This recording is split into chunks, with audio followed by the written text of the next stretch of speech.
Selamat datang di Waktu Bagian Bola. Hari ini kita kedatangan tamu spesial ya, yaitu adalah Aldi. Boleh nih, dikenalkan dulu. Jadi, nih Aldi nih. Aldi ini ya, Siapa, rekan Yo?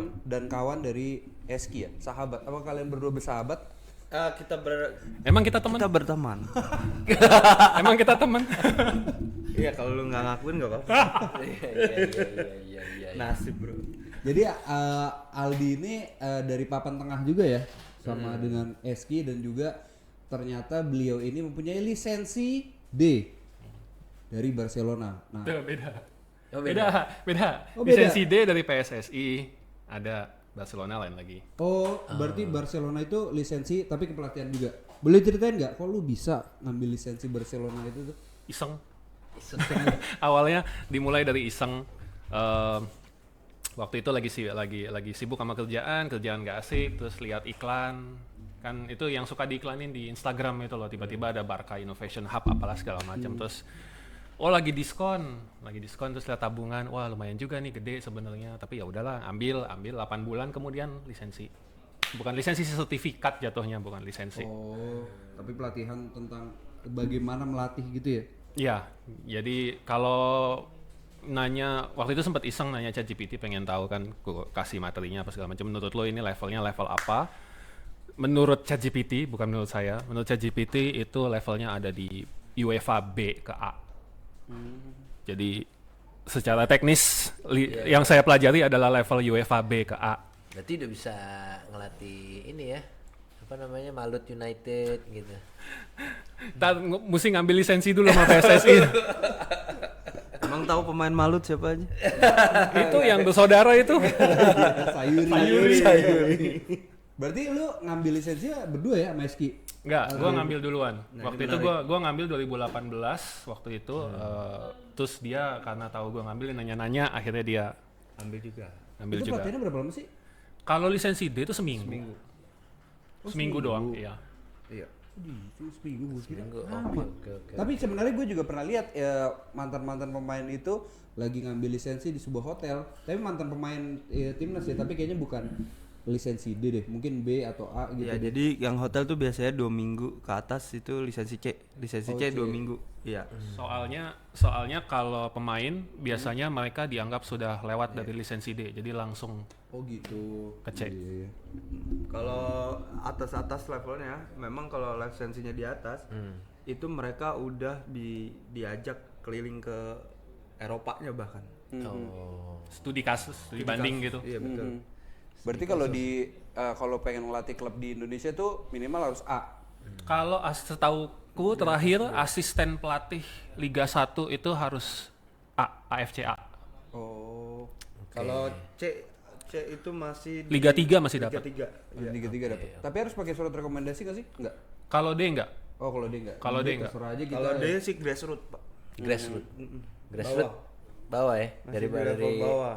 Kecuali nanti Akar kalau rumput. kecuali nanti lo mau ngambil C, dari D ke C gitu, lo mesti ada rekam jejaknya. Jadi kayak ada hasil kepelatihan lo selama 6 bulan, logbook istilahnya. Logbook, terus surat rekomendasi juga entah dari Asprof atau Askot PSSI-nya. Setidaknya punya ini CV buat Punya- SSB. Iya, Buat betul. SSB. Kalau D boleh SSB. Iya, boleh. D udah langsung boleh SSB. Tapi kan namanya mengambil kepelatihan berarti kan mempelajari berbagai macam taktik ya kan. Yes. Nah, ketika belajar berbagai macam taktik, otomatis nih, Van, menurut gua, ketika nonton bola jadinya malah nggak seru. Iya, betul. Iya nggak sih? Nah, karena kan lu jadi tahu nih, oh nih dia pakai taktik ini nih, counternya ini nih. Nah, lu sendiri pas lagi nonton bola tuh jadi lebih paham nggak terkait taktik-taktik yang dipakai sama pelatih-pelatih ya dari kelas-kelas Premier League lah ya, kayak gitu. Dibilang paham sih, gua pengennya bilang paham. Cuman namanya gini, nih gue bongkar Iya. bongkar pemahaman dulu ya. Jadi kayak lo nggak bisa expect kalau misalnya gue bilang lo di lapangan harus melakukan ini, terus kemudian dia akan benar melakukan itu, lo nggak bisa expect itu. Jadi kayak kalau lo ngelihat Premier League yang nonton pada 50-60 ribu orang, itu suara kami pelatih ke pemain tuh nggak kedengeran. Iya, mau lu teriak kayak gimana? Iya, mau lu teriak kayak gimana? Itu kayak lu di pinggir lapangan gitu ya. Terus lu mesti teriak ke left wing yang di sana, nggak bakalan kedengeran. Jadi kenapa latihan itu penting? Soalnya latihan itu membangun pola. Tetapi pola itu hanyalah pola. Jadi pada saat pertandingan lo expect pemain yang cerdas itu untuk nemuin solusi atas masalahnya dia sendiri. Oke. Gitu. Oh, jadi mereka langsung refleks ya kayak Iya. siapa sih Muller? Muller kan IQ-nya tinggi tuh Iya. ya. Rob Sadar, Iya. buka ruang. Makanya kayak Muller itu kan dia jadi mahal banget bukan karena dia paling kenceng, bukan karena dia passingnya paling bagus, bukan karena dia bisa shooting yang rapi banget atau apa segala macam. Kalau ngomongin kualitas individu dia masih ada yang lebih bagus lah. Betul. Tapi pemahaman dia mengenai dia harus ada di mana, pada saat apa, harus bereaksi seperti apa dan lain-lain itu yang akhirnya jadi mahal. Gua nambahin dikit boleh? Boleh. Nah, Ini apa? ini ceritanya nih gue bisa bilang contohnya itu adalah Roy Keane. Ya. Kenapa dia jadi kapten MU yang paling sukses?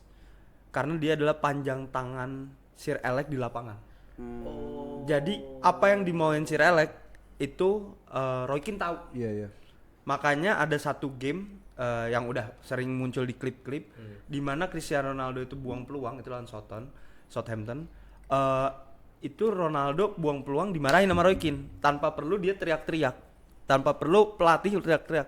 Karena Roy Keane tahu, lu jangan buang peluang, lu jangan begini, lu jangan begitu. Jadi kapten itu adalah panjang tangan di lapangan. Oh, berarti berarti lu tandeman sama kapten nih kalau pelatih nih. Bisa begitu. Iya. Bisa begitu, bisa juga back, bisa juga kiper. Tapi makanya sekarang udah jarang kan kiper kapten ya. Enggak Dulu juga. kan ya. Dulu Oliver kan kapten. Andri Tani kadang masih kapten kalau di Kasper Persija. Schmeichel kapten. Oh, berarti Jarang dia main tapi. Iya, jadi dia main dia. ngasih taunya pas lagi corner kali ya. Lu jangan gini-gini. Kapten Hasim. Dulu Casillas juga kan sama Mourinho tuh pengennya diganti, bukan dia kaptennya. Karena dia terlalu pasif lah kalau jadi kiper, pengennya pemain tengah. Gitu. Oke. Waktu eranya Jose Mourinho tuh. Cuman kan Casillas bro, nggak mungkin kan diganti. Jadi menambahin itu ya apa namanya? Yang benar pelatih susah teriak-teriak ya kapten biasanya yang jadi penerjemah. Nah, terus berarti kalau misalkan challenge sebagai seorang pelatih nih, ini kan lu berarti kan belajar teori dan lain-lain. Challenge-nya tuh apa lagi pas menurut lu? Karena lu udah punya POV sebagai seorang pelatih kan, ya ada ilmunya lah sedikit. Bikin challenge paling besar adalah bikin 20 orang ini ngelihat ke satu tujuan yang sama. Oke. Karena gua nggak ngomongin kayak di tim besar kayak di Liga Premier League atau di La Liga atau apapun. Itu kalau yang udah di level seperti itu udah sinting lah istilahnya. Lo ngadepin anak-anak yang usianya 20 sampai 25 tahun. Udah pada multimiliarder semua, udah gajinya nggak kira-kira, terus lo mesti ngatur. Iya. Kayak lo nggak usah mikirin jauh-jauh deh, anak umur segitu aja itu kan lagi masa-masa yang dimana mereka kadang nggak mau dengerin orang gitu. Jadi apalagi untuk anak-anak kayak contohnya kayak Lamine Yamal yang usianya masih 18 terus tiba-tiba gaji lo ada 100.000 euro per minggu. Iya. Gitu. Yang lo ibaratnya umur segitu terus tiba-tiba kena duit yang lo nggak pernah ngira bisa apa-apa, apalagi kalau dia datangnya dari latar belakang yang kurang mampu, yang sepak bola itu adalah menjadi cara dia untuk jalan keluar untuk bisa hidup lebih baik, itu udah lain, otaknya udah lain. Lu terima duit segitu, kayak kita di sini tiba-tiba terima duit 1 M gitu kan, kita juga bingung, mau apa? Iya seminggu gitu. Nah itu yang di dalam lapangan sama yang di luar lapangan, antara hidup mereka di lapangan sama di luar itu bisa beda jauh, dan itu untuk bikin mereka yang ada di luar lapangan menjadi sinkron sama apa yang harus mereka lakukan untuk bisa berprestasi di dalam lapangan, itu yang susah. Belum terus kemudian ternyata mereka datang dari kultur sepak bola yang berbeda. Misalnya lu punya pemain Amerika Latin yang dengan kulturnya seperti itu, terus lu masukin dengan pemain Eropa yang kulturnya lebih rapih, lebih terstruktur, lebih apa. Mainnya di Eropa, ngejelnya seperti apa, itu lain lagi. Gitu. Makanya Itu yang susah. Pemain Italia nggak banyak yang bagus di Liga Inggris, mungkin karena kulturnya juga ya. Sama pemain Inggris juga kan baru belakangan mulai keluar. Iya ya. Iya sih. Kalau bener pikir juga sih. baru belakangan mulai keluar. Bener. Dulu tuh jarang tuh pemain dari Inggris main di Liga Spanyol. kehitung jari lah. Sampai sekarang masih Sampai sekarang cuma masih 11 juga kayaknya. iya kehitung jari. 11 something. Ini berarti dari aspek seorang pelatih tuh nggak cuman lu hafal teori, lu jago ini, berarti yang memenangkan dressing room tuh juga ini ya, diperlukan lah ya. Nggak gimana ya? Nggak sesimpel 4-4-3-3 pasti aman. Iya. Gitu lah, simpelnya gitu. 3-5-2. 3-4-3 berapa 3-4-2-1 Karena Talo blok. talo blok nggak bisa tuh begitu. karena nggak bisa tuh. karena jujur kalau sudah di level A, UEFA A, lu nggak ngomongin bentuk. Lu nggak ngomongin bentuk, maksudnya lu nggak ngomongin 4-3-3, 3-5-2 apa segala macam. Lu nggak ngomongin bentuk, lu ngomongin peran. Oke. Jadi pemahaman peran seseorang di posisinya sebagai apa. Gitu. Dan itu yang gimana ya? Itu yang sebenarnya aku kalau misalnya ikutan sama begini, aku mau coba sampaikan ke orang biasanya adalah nggak penting lu main pakai 4-3-3, 4-3-1-2, 3-5-2, whatever. Lu pada saat seperti ini di menit sekian dengan kondisi seperti ini, lu harus ngapain? Misalnya tertinggal, Ya. atau unggul. Kadang ada yang unggul, tiba-tiba main santai kebobolan. Tapi Iya. kan netizen juga punya hak untuk berbicara, lu harus main sekian. Iya. Itu Beda ya kalau kayak gini. itu yang Messi dijadiin pemain kanan terus tuh ada. Iya, gua paham arahnya. Ya pada akhirnya yang paling penting di lapangan siapa sih sebenarnya? Iya. Gitu kan. Kalau mau mentingin apa? Lo mau mentingin hasil, apa lo mau mentingin cara bermain atau apa? Karena sepak bola at the end of the day is a results business. Iya, betul. Gitu. Lu harus Kalau menang hasil lo jelek, lo mau main bola dengan seperti apa ya cepat atau lambat. Dan yang paling pertama dipecat adalah manajer. Lo nggak pernah terus kemudian nemuin pelatih pemain dipecat. Iya, Nggak pernah ada. Pemain pasti dijual, dan pemain dijual ke tempat lain. Dia main di sini jelek, dia main di sana bagus. Kenapa? Karena mungkin kesenjangan antara permainan di sini sama di sana. Bukan berarti yang satu lebih bagus dari yang lain, tapi cocok atau tidaknya si orang ini dengan sistem tertentu, dengan apa yang dibutuhkan dari dia. Iya, setuju tuh gua. Gitu. Jadi pemain ini cocok apa enggak di tim itu ya? Anthony deh. Iya. Iya. Di Betis jagoannya dia sekarang ya kan.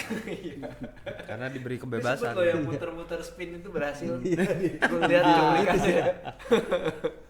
Berarti memang kalau yang anggaplah kita contoh kasus MU lah. Sekarang kan di Carrick bagus banget nih ya, belum pernah kalah. Dan di Amorim tuh bisa gue bilang hancur banget. Berarti ya itu tadi ya, dia mungkin pemain tuh nggak tahu perannya seperti apa gitu. Gue bukannya menjelekkan Carrick atau gimana. Dia manajer yang sangat baik, sangat bagus. There's this thing called new manager bounce. Ya, tahu kan kalau misalnya pelatih terus kemudian honeymoon period. Kenapa? Karena mungkin para pemain ingin membuktikan sama pelatih bahwa kalau misalnya dia lanjut jangan sampai terus kemudian gue dijual. Yeah. Makanya akhirnya dia ngikutin kan. Jadi pelatih maunya begini apa segala macam. Karena kalau pemain ngikutin pelatih sampai ke level tertentu terus kemudian dia punya kebebasan untuk cari solusi, permainan pasti bagus. Tapi kan ada ego. Nanti kalau misalnya dia ngerasa sudah nyaman di situ terus kemudian dia mau bermain dengan caranya sendiri, pelatih itu tidak didengarkan karena dia harus menemukan solusi atau apa segala macam. Di situ repotnya nanti. Apakah performa akan turun atau apa segala macam, plus nanti dengan cara bermain yang ini lawan kan juga adaptasi. Yeah. Maka dia sudah tahu ini dengan Carrick let's say si Mbomo atau si Kunya akan bermain dengan cara seperti ini. Yaitu ada adaptasi dari lawan juga akan merubah hasil dia yang berikutnya gitu. Jadi nggak bisa di-expect bahwa sekarang Carrick bagus terus kemudian 6 bulan kemudian dia masih ada di kursi itu, we never know. Iya. Kalau menurut lo gimana Bang? Jadi kalau gua sih menilainya Carrick ini sebenarnya lagi ngebenahin psikis para pemain yang lagi jenuh karena sistemnya Amorim yang begitu saklek gitu ya, pengen main begini. Nah, pemain diberi kebebasan dan itu terbukti dengan omongannya si Lisandro Martinez kan. Carrick menyentuh hati gua. Terus kemudian Maguire juga kagum sama sosok Carrick. Carrick kan juga kan legenda MU bagaimanapun. Jadi sebenarnya diberi kebebasannya bermain si para pemain ini yang membuat pemain itu jadi leluasa untuk kembali menemukan performannya. Itu sih yang kalau gua lihat. Yang jadi pertanyaan seberapa lama si Carrick memberi kebebasan itu? Karena at some point dia harus Kalau misalnya dia dilanjutin nih Iya. sampai musim berikutnya, kan dia belum tahu nih dia akan lanjut atau enggak yang berikutnya. Kalau dia dilanjutin, apakah dia akan punya pemikiran atau ide-ide yang dia mau terapkan berikutnya, yang dia belum berani terapkan sekarang karena dia pikir, oh gue masih caretaker, yang penting ini klub rapih dulu. Kalau gue lanjut nanti gue lanjutin, kalau gue nggak lanjut ya itu urusan yang berikutnya, bukan urusan gue gitu. Itu nggak tahu. Nah nanti pada saat dia ternyata dibilang lanjut terus kemudian dikasih kebebasan, oke, lo mau beli pemain siapa apa segala macam, meskipun dengan hasil scouting dan lain-lain, lo nggak akan pernah tahu sampai tuh pemain actually main di depan muka lo. Tapi kebebasan Carrick itu tetap pakai sistem loh. Maksud gua, Oh, iya. gua lihat ada papat 2 compact low blocknya dia. Iya. Kalau bukan berarti absence of system, enggak. Sistem itu pasti ada. Cuman terus kemudian kebebasan itu si pemain ini seberapa saklek dia harus ngikutin, seberapa bebas dia menemukan solusi, pola-pola seperti apa yang diterapkan pada saat latihan, kan kita nggak tahu nih. Kita ngelihatnya dari luar nih. Gue pun juga cuma bisa berhipotesa gitu. Lo nggak tahu apa yang terjadi di lapangan, terus kemudian itu hasil dari apa latihan mereka, itu nggak tahu. Tapi nanti musim depan misalnya ada perubahan sistem, terus kemudian ada pemain-pemain baru, terus kemudian ada pemahaman chemistry ulang dan lain-lain. You will never know musim depan seperti apa. Iya. Kalau situasinya Real Madrid deh, lu ngikutin kan pasti. Ya, gue cukup tahu. Itu kan dengan segala ego pemain bintangnya ini, itu menurut lu gimana? Apakah memang harus mencari pelatih yang bisa mengayomi mereka, atau emang pelatihnya ini kurang keras nih sama yang bintang-bintang ini nih? Gue jujur nggak berani bilang, tapi Pelatihannya menarik. Oke. gini, kalau apa yang gue tahu ya, apa yang gue dapat, sistem itu tidak dibangun sehari. Jadi kayak bukannya gue mau terus kemudian, ini mudah-mudahan tidak dianggap menyindir, tapi waktu Sintayong datang ke Indonesia terus kemudian dia diharuskan melatih U19, U23 juga. Iya. Itu langkah yang benar karena dia membangun apa yang ada sekarang dari yang kemarin. Oh, itu nyindir sih. Enggak, tapi seharusnya seperti itu. Seharusnya seperti Iya, itu gitu. Nah, untuk seorang pelatih terus kemudian dia bisa sukses di sebuah tim, menurut gue adalah dia harus punya kesinambungan sama apa yang dilakukan sama akademi. Atau apa yang dilakukan sama klub selama ini. Jadi kayak Barcelona, MSK Unclub, La Masia punya historical tiki taka, Baca Bielsa ya? Cruyff style football. Itu kan dia, ya itu DNA-nya dia. MU, cara main MU seperti apa, DNA-nya seperti apa. Itu ada. Dan itu kalau misalnya tiba-tiba terus langsung dimasukkan dengan seorang pelatih yang punya kemampuan yang atau pemahaman yang beda, visi yang beda, ya gitu. Iya. Ya, itu ada di bukunya Bielsa juga kan, jelasin soal. Lo mentang-mentang udah gua share. Enggak, tapi lu nanti di-share. Dia di buku itu dijelasin kalau misalnya si Bielsa masuk tapi dia maunya dari akademi dulu. Karena dia ingin penyesuaian. Dan menariknya tadi dia bahas MU, akademinya MU itu pakai 4-3-3. Dari dulu.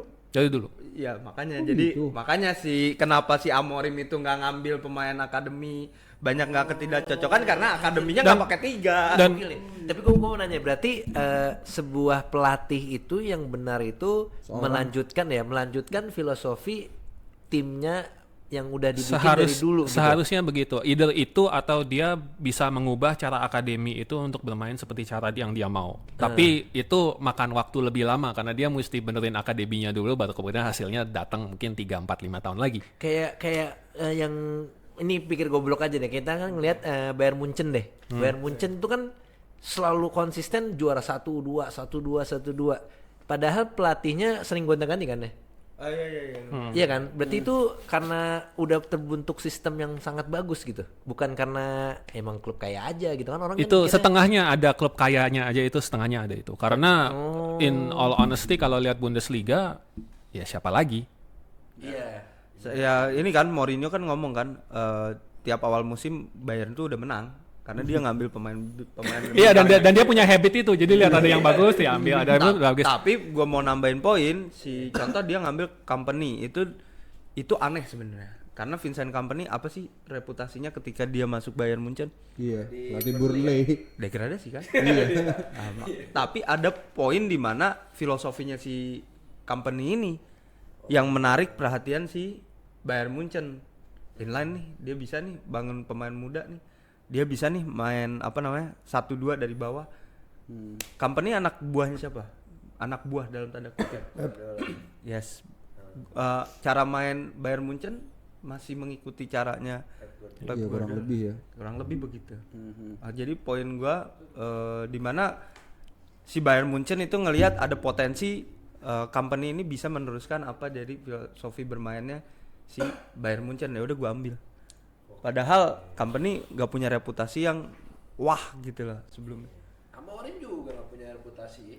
Tapi Amorim Gue juga gak seksi waktu itu karena lagi naik daun Di kan. Sporting, iya. Ngalahin City juga 4-1 tuh. Gyökeres bro itu. Ya jadi kayak kalau yang waktu itu pas Amorim itu kebetulan nembak ya udah ini kayak potensi nih. Mungkin Dianggapin. Manchester City kali ya yang sekarang itu semenjak Pep datang kan bener-bener cara bermainnya berubah banget kan. Kayaknya tuh apakah ini gua nggak tahu lu tahu apa nggak ya? Apakah akademinya mainnya tuh tiki taka juga kayak apa sih yang City sekarang bukan musim ini ya? Iya, Beberapa tahun lalu kayaknya sih iya deh sama deh Kalau kayaknya. gua nggak tahu ya, tapi kalau ngeliat rekam jejaknya kayaknya mereka lebih banyak ambil pemain dari luar kan buat first teamnya. Iya iya. Foden doang paling ya? Iya, buat first Kita teamnya. tahu. Artinya kalau kayak Barcelona gitu kan first teamnya dia kan banyak. Iya. Termasuk yang kemarin baru dilepas siapa Drew. Itu kan juga Bagus lagi dia di PSG. Iya itu dari La Masia juga ya. Sebenarnya kalau si City ini kan akademi dia yang terbaik. Maksudnya dalam tanda kutip dia tuh lagi ngebangun akademi yang bintang 5. Itu semenjak Sheikh Mansour datang dia ngebangun itu. Kalau lu tahu ada Brahim Diaz juga di dalamnya. Iya. Eric Garcia salah satunya. Sancho. Terus kemudian Sancho juga sempat di situ. Ada banyak lah pemain-pemain bagus dari akademi Manchester City. Nah, jadi kalau Oh iya, Palmer Palmer. ya. Nah, maksud gua adalah akademinya bagus, Pak. Akademinya dibikin bagus. Tapi gua nggak ngeh bagaimana dia bermain di akademi. Tapi poin gua si Guardiola juga punya banyak opsi untuk membeli pemain daripada ngambil dari Iya akademi. Karena akademinya dihasilkan terus dijual lagi. also Anthony Lopez. also juga kalau kayak ngomongin akademi gitu. Akademi itu punya bursa transfernya sendiri. Jadi kayak let's say anak ini lo punya anak lagi main di Chelsea umur 12-13 tahun. Terus misalnya dia dirasa dilepas sama Chelsea karena mungkin dia kurang gede, kurang besar secara fisik atau kurang cepat atau kurang apa, tapi ada orang lain yang talentnya dia seperti ini, diambil deh gitu. Itu bisa seperti itu. Jadi belum karena dia datang dari akademinya Man City bukan berarti dia anak Manchester. Gitu. Dan itu juga belum tentu hanya karena dia anak Manchester City yang sekarang yang ada di situ cropnya cukup bagus untuk naik ke first team, itu juga belum tentu seperti itu. Jadi akademi itu juga setengahnya untung-untungan. Tapi menarik nih, gue bisa bilang begini. Tadi dia nyebut transfer. Jadi kalau manajer punya departemen, itu dia bisa nyentuhin transfer dari U18-nya, U23-nya. Di bawah itu. Nah itu kalau levelnya manajer. Tapi kalau levelnya bukan manajer, apakah dia dapat tanggung jawab untuk membeli pemain? Dan itu sebenarnya kalau di beberapa klub besar nggak ada kayak gitu, karena ada head of akademinya kan. Iya. Tapi kan kayak si Raleigh gitu bisa beli pemain. Dia yang Yeah, but that was 90s. Iya, oke. That was 90s. Sekarang udah beda. Udah beda jauh ya sekarang ya. Beda sih, tapi kayak MU datengin Garnacho itu kan juga dari akademi Atletico Madrid. Iya, tapi itu kan jatuhnya dia ngambil dari akademi Atletico terus kemudian dimasukin ke first team akademi. Akademinya kan banyak jenjangnya. Iya. Pelan-pelan maksud gua kayak mereka pelatih kepala tuh manajer tuh sebenarnya bisa ngerekrut pemain buat akademi. Kayak Cesc Fabregas. Fabregas. Waktu dia 16 datang tahun. di 2000 berapa tuh? Dia 2003 datang ya? 2000. Iya, dari Barcelona kan. betul. Iya. Tapi kan dia masuk ke akademi cuman kayak setahun, habis itu masuk first team. Bahkan Dia main senang. langsung deh kayaknya. Rasanya sempat ada berapa bulan gitu di akademi. Iya soalnya 16 tuh kalau umur 16 kayaknya dia udah main deh, udah debut Iya. gitu. Ingat gua. Iya gila. Jago sih Fabregas. Berarti banyak juga dong yang anak-anak umur 16 tahun, 17 tahun cedera udah jago. Harry Kane kan akademi Arsenal. Iya. Akademi Arsenal terus kemudian dia dilepas masuk Spurs terus masuk Norwich kalau nggak salah. Leicester. Sempat Leicester, Norwich, sempat apa baru Spurs. Baru gedenya di Spurs. Iya. Iya. Ditolak sama Arsenal karena dulu gendut. Ah, Iya, gendut waktu kecil. Jadi kayak lo nggak pernah tahu kalau lo di akademi itu kayak gimana, ujungnya kemana tuh nggak pernah tahu. Iya. Iya, betul banget. Dan yang orang nggak banyak tahu, 90% anak akademi itu tidak berakhir di first team. 90%. First timnya atau First team manapun Oke. Oh gitu. Pindah kemana? keluar dari sepak bola. Lu tahu Brandon William? Kayak gitu, Brandon William bek kanan MU. Tahu bek kiri. Ya bek kiri. Ya, sebenarnya kan awal bek kanan. Oh iya bek kanan. ya? Nah, tapi di MU di kiri pas naik tuh ganti Luke Shaw. Di akademinya kanan. Iya, lanjut. Bek kanan deh Barcelona. Jadi di akademinya kanan, terus dia di promosi ini di kiri Mas Solskjaer. Nah itu kan ditangkep kan sama polisi karena driving bawa AA. Terus kemudian sekarang tiba-tiba di rilis sama Hull City, nggak cuman main 5 menit. Iya. Banyak yang punggawa timnas under 17 yang pada juara di Eropa apa segala macam mainnya sekarang di klub level 9 gitu. Oh, Banyak iya sih, yang kayak banyak. Apalagi dulu yang Perancis era yang waktu juara era Benzema, Nasri itu kalau nggak salah tuh udah entah nggak yang sampai ke titik mereka jadi superstar gitu. Kayak Ben Arfa gitu kan. Mental. Ya, udah Biasanya segitu. mental. Iya kan? Ya, Lulusan tuh biasa ya. mental. Salah satunya Ben Arfa. Siapa Dele Alli? Dele Alli, nice betul. Dele Alli salah satu contoh yang. Dele Alli tuh masih sukses kalau menurut gua. Jesse Lingard yang kemarin di Seoul sekarang nggak tahu di mana tuh. Tapi masih punya karir di Seoul loh. Iya masih lama Masih dia punya Korea karir di ya. Seoul, masih bagus mainnya di Seoul, nggak tahu sekarang kemana. Itu sukses. Gua kesel sih lu nyebut Jesse Lingard sukses tapi Dele Alli enggak. Enggak karena dia abis dari dia di final baca apa? Lu bilang Dele Alli sukses, Sukses. Jesse Lingard Sukses. ya Dele Alli menurut gua nggak sukses. Buat gua kalau lo jadi pemain sepak bola lu masih main di umur segitu lu sukses. Iya sih. Iya Pak, masuk di Komo kartu merah Pak. Kalau cuma di kartu merah, Pak, dia udah hancur banget maksud gua. iya enggak gini karena Iya, apa? jelek parah, levelnya udah bukan level. Listen, karena dia masih main di liga top di Eropa. Oh, Pindah deh coba ke liga di mana di Asia kayak atau apa gitu. Lihat di situ bisa nggak dia Emang survive. jago-jago banget kalau dia di bawah. Itu loh. Kita lihat. Tapi sekarang gini, patokannya lo kalau jadi pemain sepak bola, karir sepak bola lo umur 27 masih main di liga top di negara manapun, itu lo masih sukses. Iya sih. Patokan lu itu. Iya, patokan gue itu. Patokan gua lu di umur 27 lu itu masa prime lu harusnya bisa masuk backup squad player lah minimal. Kalau lo habis ACL 6 bulan berkali-kali, 2 kali, betul-betul mau apa? Maksud lu Dele Alli karena cedera gitu? Enggak, gue cuman Mental. enggak gini, kalau lo patokannya hanya untuk satu orang, patokan lo harus general, nggak bisa. Oke, ini lu pada pilih mana nih tim gua?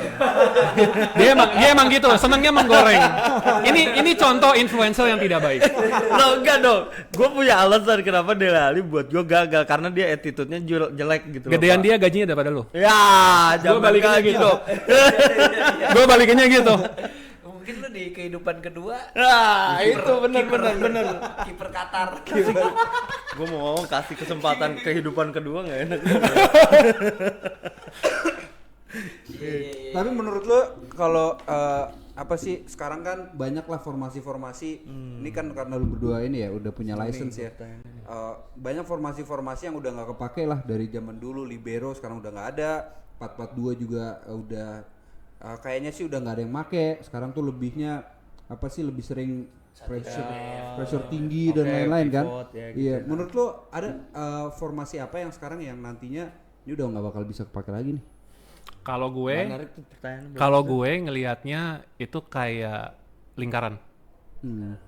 Fast nine gitu. Nggak. Enggak, kayak lingkaran. Jadi kayak sekarang nih lagi zamannya high pressing, gegen pressing, terus kemudian tiki taka apa segala macam ya. Cycle ya. Nanti entah mungkin 10-15 tahun lagi pada saat semua orang sudah ngerasa bahwa semua orang akan main seperti ini, terus kemudian dia harus membongkar semua orang cara main seperti ini untuk supaya dia jadi sukses, dia akan cari cara lain yang mungkin dulu pernah kepake, dulu pernah sukses, terus itu bisa ngalahin gegen pressing. Nah pada saat itu terjadi, waktu pertama kali gue ingat yang di masa kita hidup, itu waktu Pep main pakai tiki taka di Barcelona. Hmm. Dan correct me if I'm wrong, tapi kalau nggak salah Pep juga nggak suka bilang dia main tiki taka karena buat dia passing begitu tuh nggak penting. Passing tuh harus ada tujuannya. Gitu. Cuman kan istilah orang kan tiki taka ya. Nah Barcelona main dengan cara seperti itu, terus kemudian kebantu ada Messi, jadi sukses waktu itu, Champions League segala macam, La Liga dan lain-lain. Ngikut nih semua yang lain kayak gitu kan akhirnya mainnya. Nah nanti kita belum tahu nih waktu nanti yang berikutnya di saat semua main seperti itu, siapa yang tiba-tiba mutusin, oke, ini kick and rush bisa nih ngalahin. Pasang low block, tungguin striker satu di atas, lumayan kenceng, lumayan apa, dapat bola, lempar, kasih, nyetak gol, counter attacking football. Gua kasih satu contoh, false nine. Itu kan udah ada sejak zamannya era Hungaria sebenarnya. Siapa sih namanya?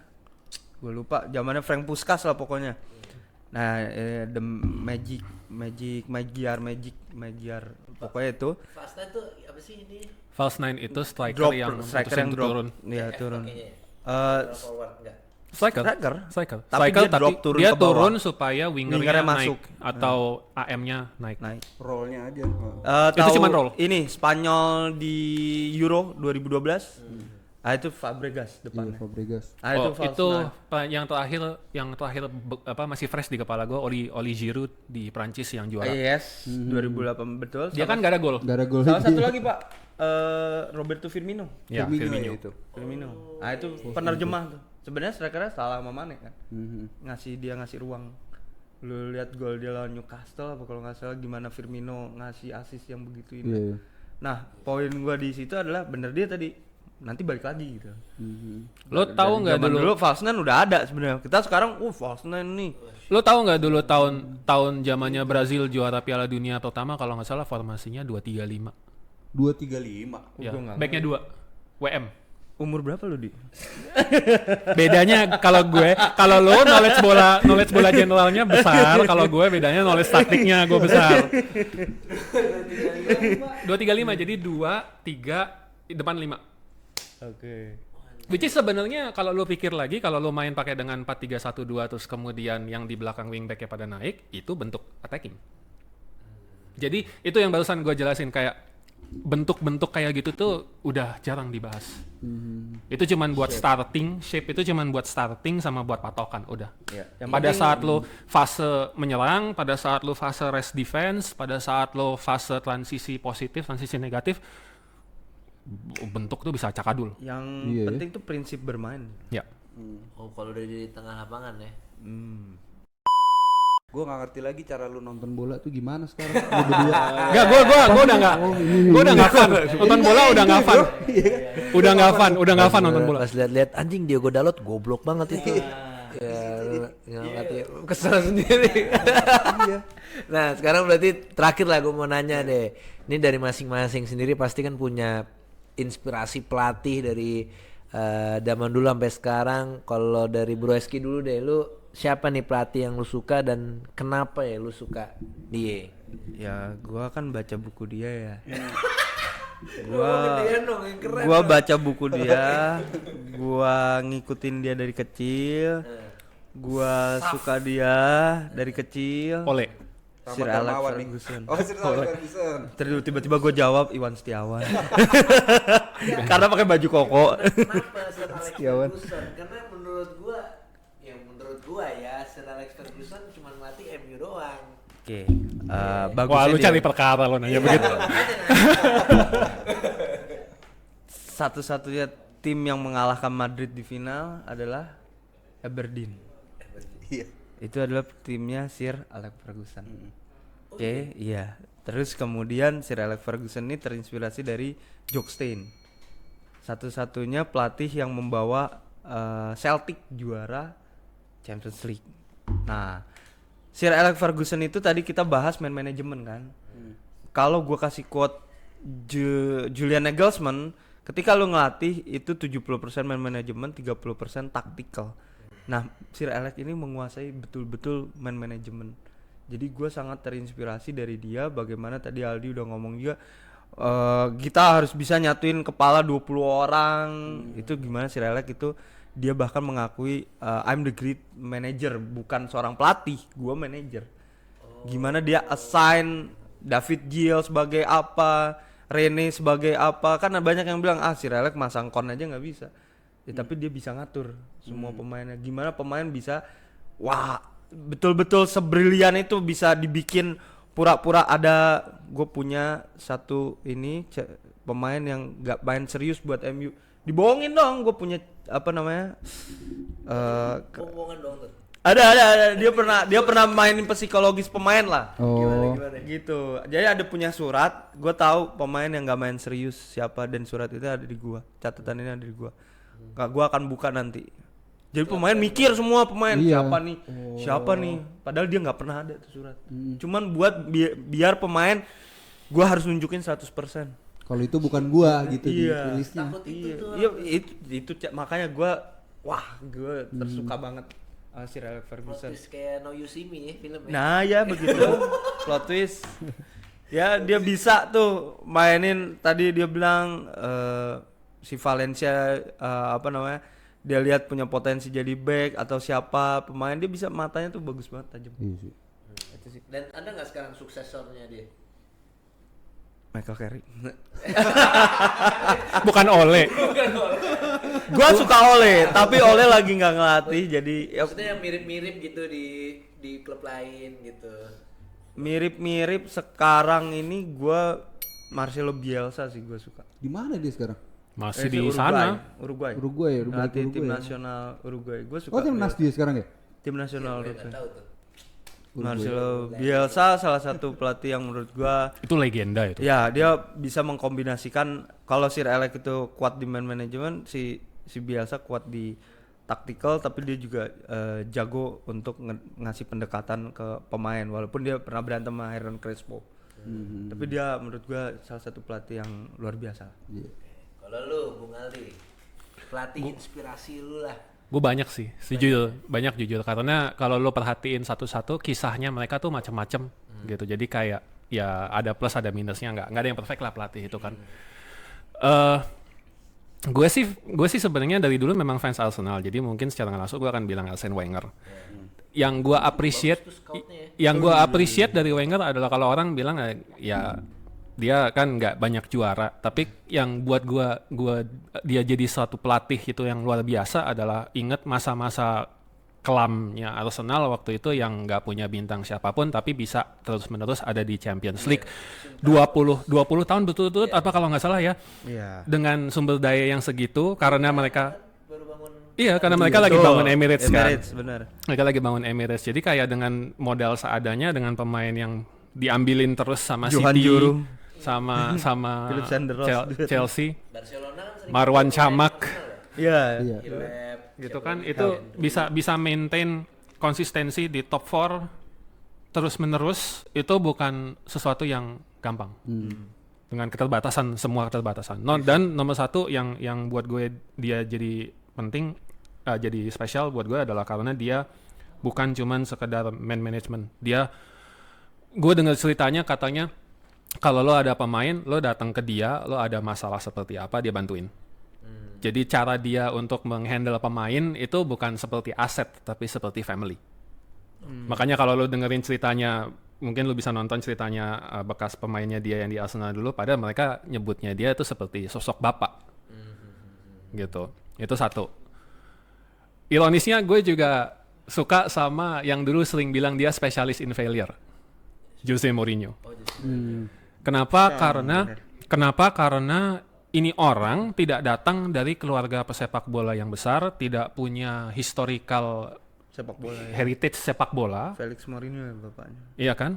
Kiper. Bapaknya kiper, tapi bukan kiper yang bagus gitu ya, bukan kiper di tim yang top gitu. Tapi terus kemudian dia berhasil masuk ke dunia itu, terus kemudian dia menurut gue berani untuk menerapkan taktik yang sebenarnya kalau orang banyak bilang anti football. Iya. Anti football, karena dia kan dulu parkir bus kan. Iya, parkir bus itu. Tapi sekarang pada akhirnya it's a results business. Dia menang kan? Dia menang berkali-kali di Porto, di Chelsea, di MU. Hampir kan waktu itu Juara Europa League ya. Europa. Dia Tapi liganya juga dekat kan, posisi kedua kan. Dua. Iya. Dan dia masih bilang itu adalah paling sukses dia itu. Di Spurs gagal tuh. Ya itu mah semua orang juga gagal di Spurs. Enggak. Tapi pas Tottenham kita menang lagi. tapi itu gue appreciate banget karena dia berani begitu gitu. Dia membongkar lah. Gue kalau sama Pep gue suka, tetapi gue anggap dia masih ya belum di level. Sir Alex gue appreciate. Marcelo Bielsa itu legend. Johan Cruyff karena filosofinya dia dipakai semua tim sekarang. Iya. Dari Barcelona, Arsenal, Man City itu kan turunannya dia semua, Johan Cruyff. Terakhir nih, gue pengen nanya, bedanya manajer sama pelatih itu apa sih?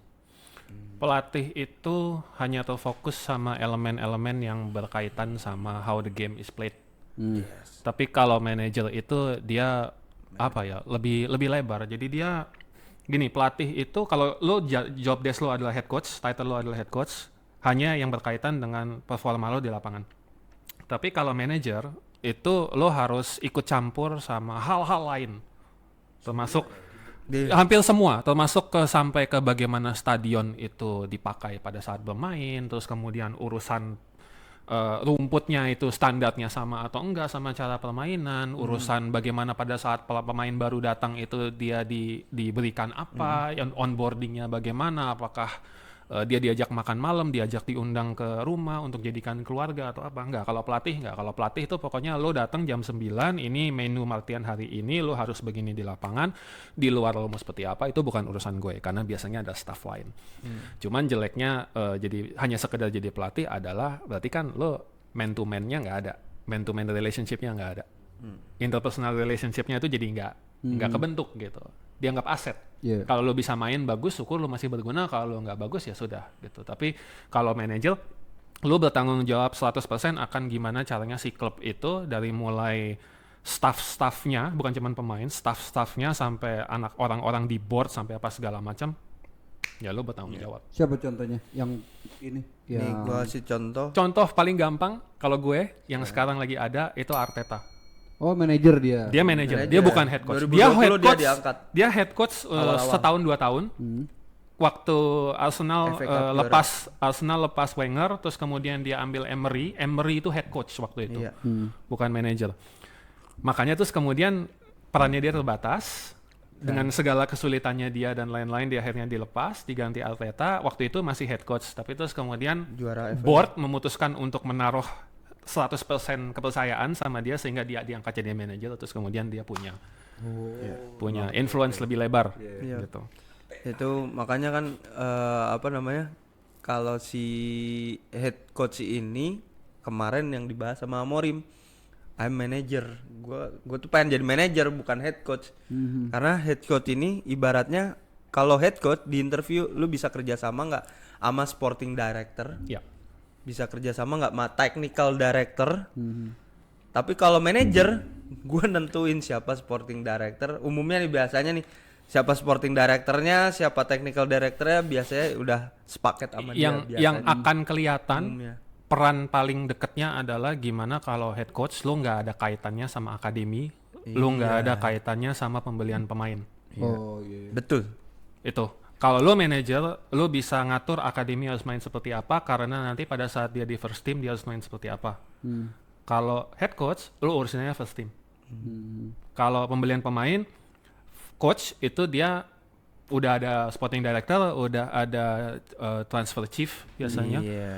Itu ada yang Struktur dalam ngurusin bola sendiri. nih, Iya, pokoknya berdasarkan scouting apa segala macam mereka ngobrol, cuman ditanyain head coach, ini kalau lo gua kasih pemain ini lo bisa make atau enggak? Kalau dia bilang bisa, kalau dia bilang nggak bisa, dibeli, bodo amat. Lo pokoknya masukin. Kenapa? Karena kadang-kadang pembelian itu tidak berdasarkan performa di lapangan, berdasarkan hype, berdasarkan how hot he is, berdasarkan merchandise. Iya, iya. Karena pembelian pemain tuh nggak melulu berkaitan sama performa di lapangan. Iya. Kayak Shevchenko di Chelsea. kalau gue mau bilang kayak Dongfang Show waktu di MU. Berarti kayak Mudryk itu buat bantu perang Ukraina gitu. Enggak. Dia murni kalau menurut gue dia bagus. Cuman emang Attitude. attitude aja. Kira buat nyumbang ke Ukraina dia. Enggak. Ya kita nggak pernah tahu ya. Kita nggak pernah tahu ya. Modric itu, ya itu bagaimana apa namanya, Chelsea ya menarik ya. Itu bagaimana bisnis bola dijalankan. Lu lihat Chelsea aja. Chelsea ya. Gila sih Chelsea. Sampai bangkrut Vitesse. Blueco. Sampai bangkrut Vitesse-nya. Iya, gila 2 kali kan dia punya pelanggaran. Pelanggaran transfer loan sama pelanggaran apa? Berarti panjang lah ya. Iya, Banyak. Episode nih, Jadi mungkin untuk hari ini terima kasih Aldi sudah datang. Mungkin ini kita nantinya akan sering-sering mungkin ya. Boleh. Dengan Eski juga. Iya. Apa obrolan daging seperti ini. Sampai jumpa lagi di waktu bagian bola episode selanjutnya. Terima kasih.